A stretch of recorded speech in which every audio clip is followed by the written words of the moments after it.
Welcome to the None But Curious podcast. We're all about finding inspiration in life's uncertainties. Whether you're still figuring things out, questioning your beliefs, or just curious about the world, come hang out with us as we celebrate the beauty of not having all the answers.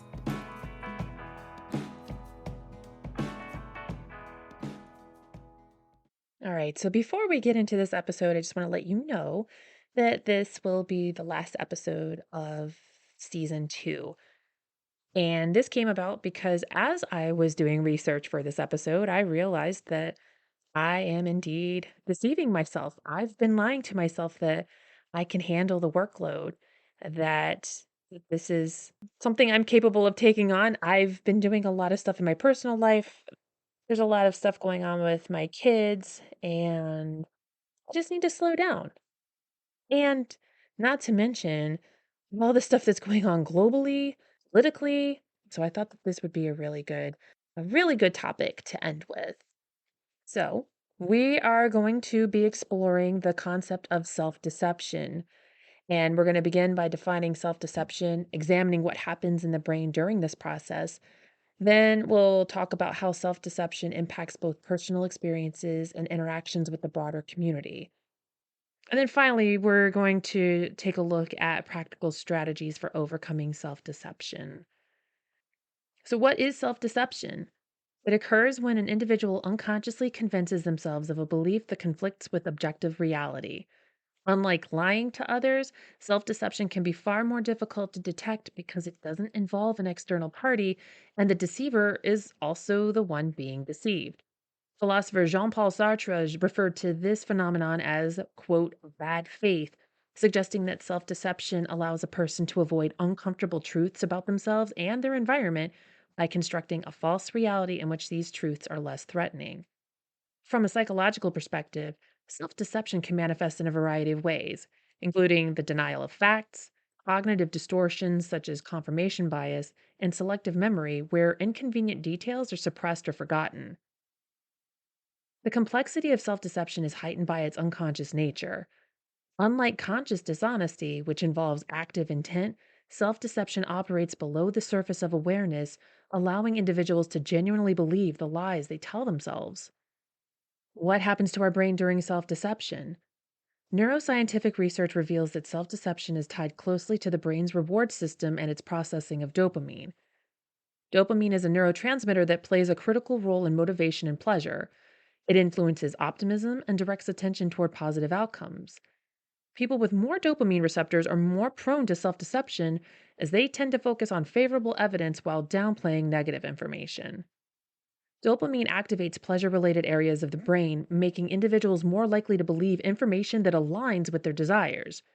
At the same time, high dopamine levels reduce the activity of the prefrontal cortex, the area responsible for rational thinking and decision making. This reduction in rationality leads to a stronger bias towards self deception.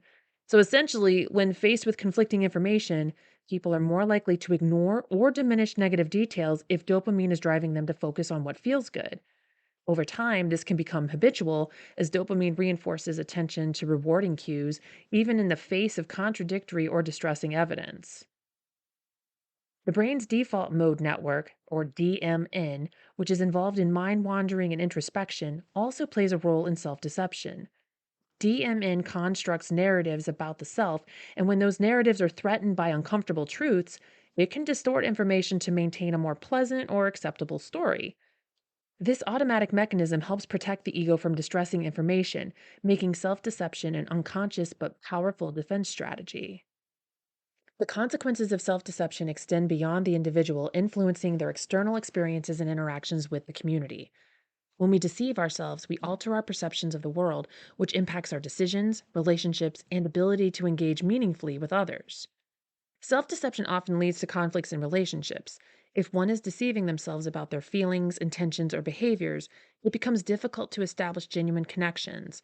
For example, a person who convinces themselves they are content in a job or relationship, despite clear signs of dissatisfaction, might avoid addressing issues that could otherwise improve the situation. This often leads to misunderstandings, resentment, and a lack of trust.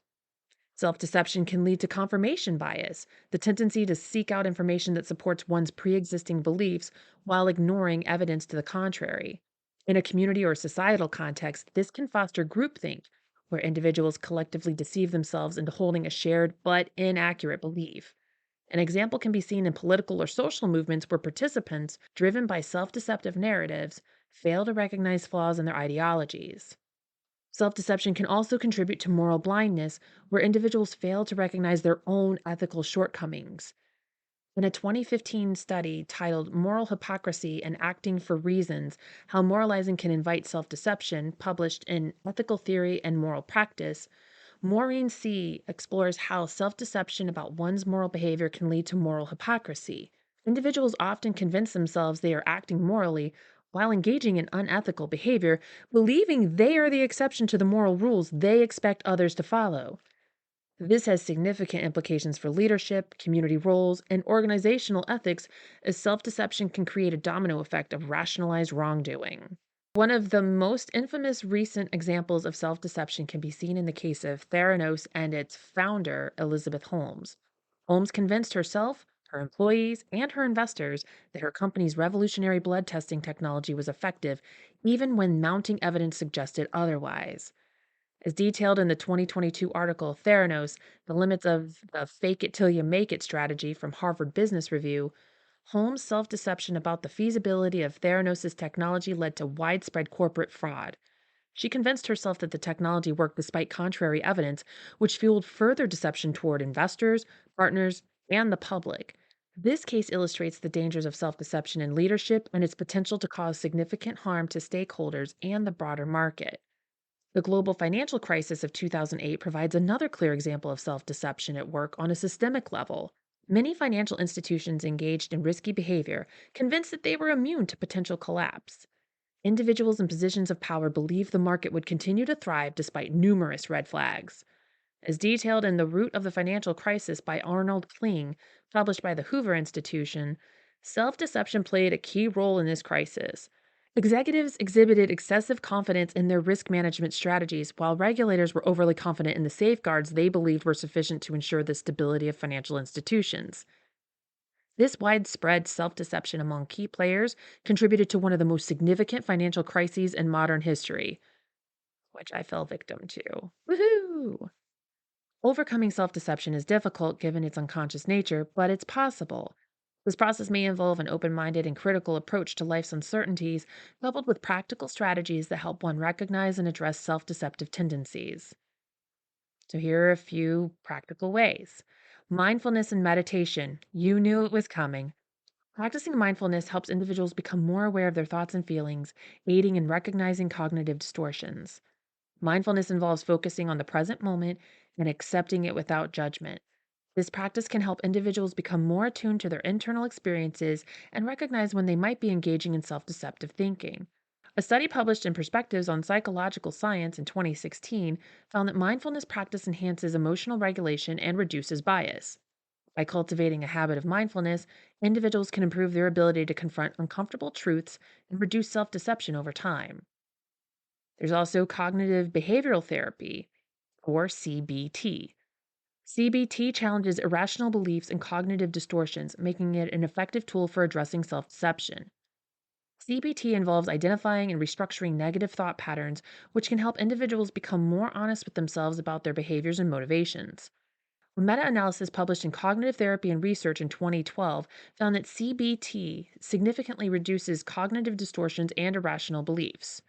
Therapists guide individuals through exercises that challenge their self deceptive thinking, promoting more realistic and constructive self perceptions. Regular engagement in CBT can lead to lasting changes in thought patterns and a reduced tendency towards deceiving oneself. Accountability partnerships. Establishing accountability within a community can help individuals recognize their self deception. When people are held accountable by others, they are more likely to critically evaluate their own thoughts and actions.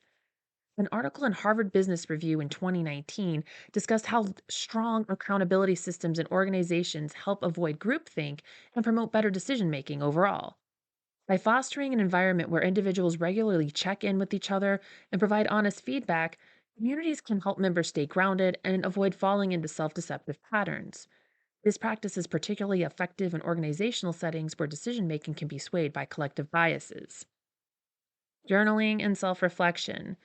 Reflective journaling allows individuals to explore their thoughts and beliefs, making it easier to identify patterns of self deception. By regularly writing about their experiences, people can gain insights into their cognitive processes and emotional responses. A study in the Journal of Positive Psychology in 2015 found that regular journaling improves self awareness and reduces cognitive distortions. This practice encourages individuals to confront their own narratives and challenge self deceptive thoughts. Over time, journaling can lead to greater self understanding and a more truthful relationship with oneself. Embracing uncertainty. For spiritually agnostic individuals or nuns, embracing the uncertainties of life may serve as a protective factor against self deception. Agnosticism itself entails a willingness to live without definitive answers about existence and meaning. By adopting a mindset of intellectual humility and accepting that some questions cannot be resolved, agnostics may be better positioned to confront uncomfortable truths rather than deceive themselves with convenient fictions. Self deception is a common human tendency that impacts not just individuals, but also their relationships, communities, and society as a whole. Addressing self deception involves becoming more aware of internal biases, practicing mindfulness, and fostering open and honest conversations with others. By recognizing and challenging these self deceptive patterns, individuals can promote personal growth, strengthen their connections, and help build a more truthful and authentic community. Consequences of self deception can be significant, making self awareness and accountability absolutely essential. Whether in personal relationships, professional settings, or broader societal roles, the journey toward overcoming self deception begins with the courage to confront reality, even when it feels uncomfortable. And you know what's uncomfortable? Endings. I don't even know how to end this season except to tell you please follow me on Facebook, TikTok, Instagram, YouTube. I will still be creating videos, blogs. You can visit my website at numebutcurious.org. You can subscribe to my monthly newsletter. I promise I won't spam you. I'm looking forward to the projects I have in mind. I just need a little time and a little patience. Honestly, I just totally not related to this episode. My word for the year was play. And it's October, and I came across the little journal that I did in January, and I recognize I haven't been giving myself time to play. So, amidst all these projects and keeping in touch with you, I am going to do things such as sewing with my daughter or learning how to paint better with watercolor and just hanging out with my youngest son and my oldest son while I still have him. He's going to graduate high school this year, or not this year, but yeah, next year. So life is spinning fast, and that's just in my microcosm, let alone what's going on in the macrocosm. So if you've gotten nothing from this season, please just take care of yourself. The change starts with you. And sitting with yourself when you are in your discomfort, that is the best thing you can do. Obviously, if it's too hard to do on your own, find a therapist. There are always people to talk to. But if we can each get through our stuff individually, the world seriously will definitely, right? Almost definitely become a better place. Until next time, stay curious.